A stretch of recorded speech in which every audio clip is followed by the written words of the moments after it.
Bismillahirrahmanirrahim. Bütün insanlar bilməlidirlər ki, bütlər və qondarma tanrıların heç biri nə kimisə xəlq etmiş, nə də kiməsə ruzu vermişdir. Belə olan halda, bəs nəyə görə onları Allaha şərik qərar verirlər? Əndad sözü nid vəznində olub, şərik mənasını bildirir. Təbii ki, şəriklik məsələsi bütpərəstlərin düşüncəsində olmuşdu. Reallıqda isə qətiyyən belə bir şey ola bilməz.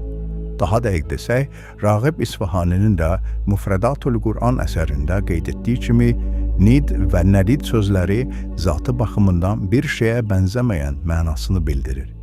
Buradan məlum olur ki, bu sözün mənasında xüsusi bir bənzərlik, yəni zatda çox oxşarlıq nəzərdə tutulmuşdu. Bütpərəstliyin müxtəlif təzahürü. Qeyd etmək lazımdır ki, Allaha şərik qoşmaq təkcə daşdan, taxtadan və sair bütlər düzəltmək və ya İsa Peyğəmbəri ilahiləşdirərək üç üqnumdan biri kimi qəbul etməklə məhdudlaşdırmır. Bunun daha geniş əhatə dairəsi var və şirkin daha gizli növlərinə də şamil olunur. Ümumiyyətlə, həyatda nəyi təsir vasitəsi hesab etsək, o, Allaha şərik sayılır. İbn Abbasın bu barədə gözəl bir ifadəsi vardır. O deyir, əndad sözü şirkin elə növlərindəndir ki, onu müəyyənləşdirmək zülmət gecədə qara daşın üzərində hərəkət edən qarışqanı görməkdən daha çətindir.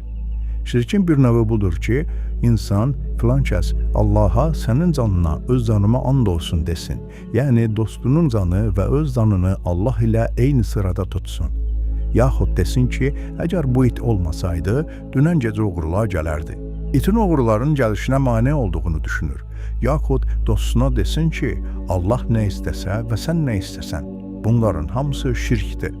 Fəthül Qədir, cild 1, səhifə 52.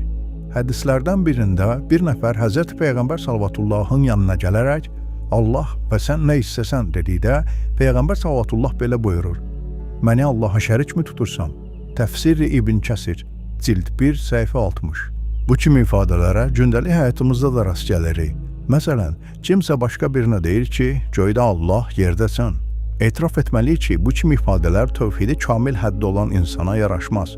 İmam Sadiq əleyhissalamdan nəql edilmiş bir hədisdə gizli şirkə işarə edilərək belə deyilmişdir. Məsələn, bir nəfər başqa birinə deyir ki, sən olmasaydın, mən həlak olardım, yaxud həyatım puç olardı. Vəsailü Şiyə, cild 15, səhifə 215.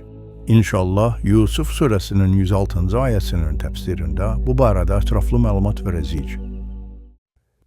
Əgər sən də Quranı dərk edərək oxumaq istəyirsənsə, abunə ol və birlikdə öyrənək.